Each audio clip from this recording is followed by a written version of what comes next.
I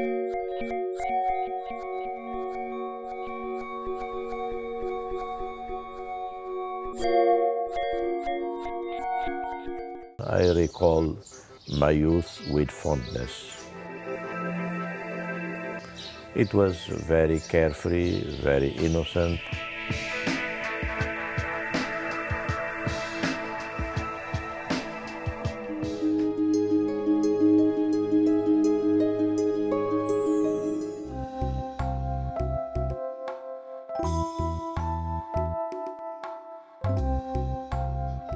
The task was obvious.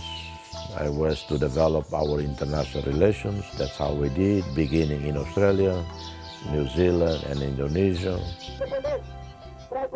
I was one of the only and one of the very, very few surviving founding members.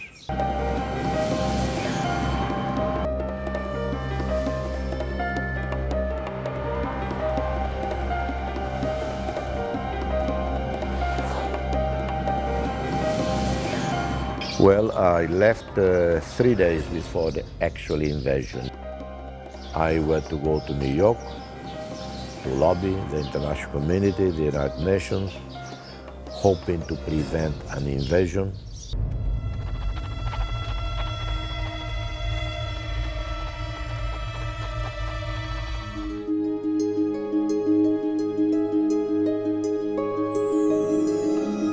Every single day, I would go to the United Nations, trying to talk to diplomats. Some people, they see me down the corridor, they move away because he's coming.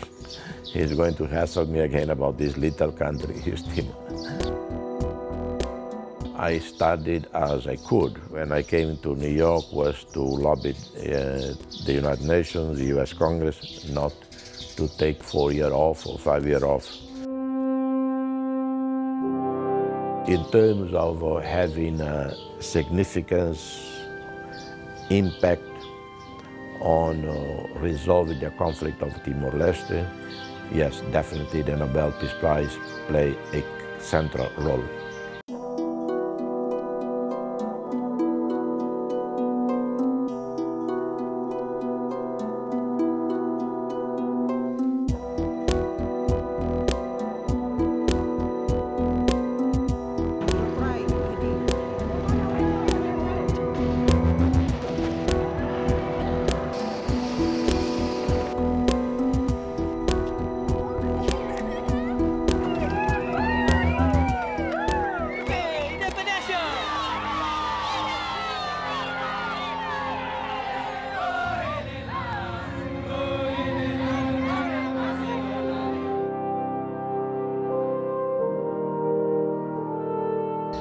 Thousands and thousands of people were there welcoming me in triumph. It shows the humility of the people, that even though they had just come out of a nightmare of total destruction, they still had enthusiasm. I didn't realize I had so much sympathy, popularity in the country.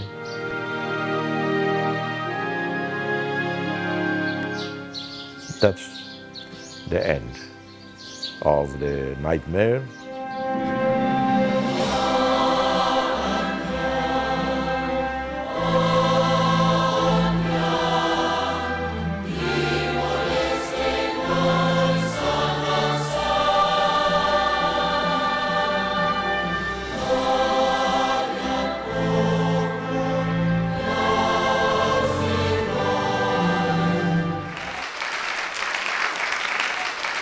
My message to the people was, this is a time of healing.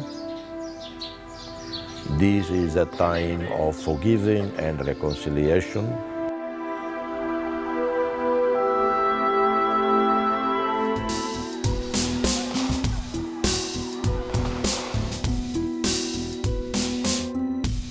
People put a lot of trust in me, that I'm their last hope. God, I'm their last hope, And what if I fail? The very few people probably anticipated that the same José Ramos-Horta, who was well known internationally and domestically well known, but as a diplomat, would be a leader in crisis. And because of that, the church, political leaders, they all thought I should run for president.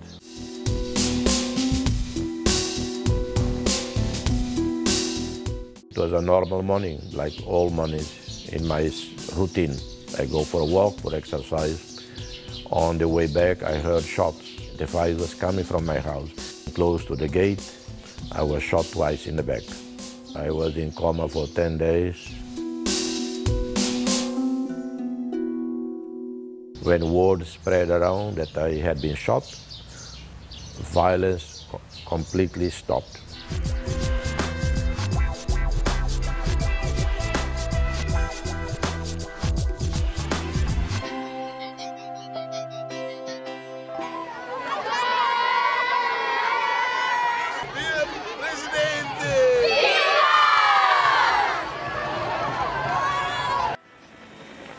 We use sports to promote peace, but that is too simplistic. That's why my approach, Dili City of Peace, is much more complex than that.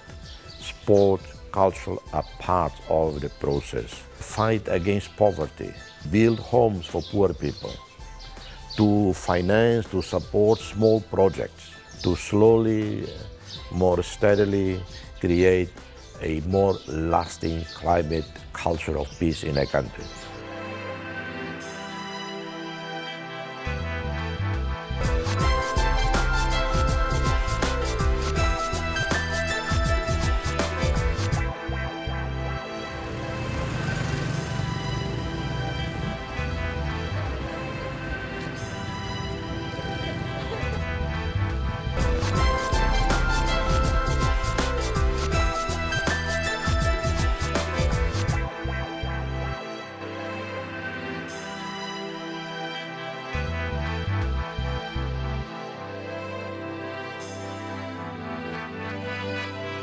My vision, my dream as a human being, as leader, is that the country remains forever a peaceful country with total tranquility, safety, security for all, and there is abundance of food for every child, every man, woman of this country.